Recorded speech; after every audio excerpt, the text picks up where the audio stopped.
في السلسلة دي هنجاوب مع بعض على بعض الأسئلة المحرجة في التغذية، أو اللي بنكسل نسأل عنها، أو اللي بتفتكرها إن هي ملهاش لازمة، بس على فكرة بيبقى ليها تأثير كبير أوي.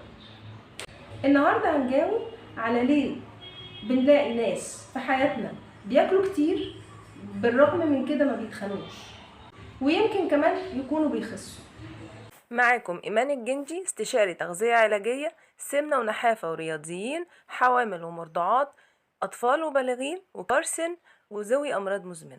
الموضوع مش سحر، الموضوع ان عندهم ممكن يكون الحرق عالي او بيتحركوا كتير، حركة مش محسوبة.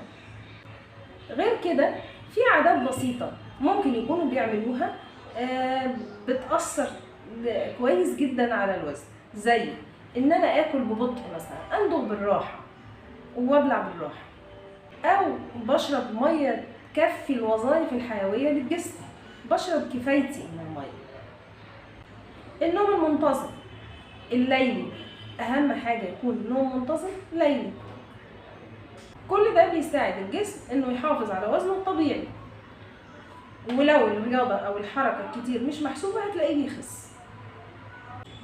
الخلاصة ان مش دايما الاكل هو السبب في زيادة الوزن، اسلوب حياتك كله على بعضه كوكتيل كده هو اللي بيحدد وزنك. دمتم في رعاية الله.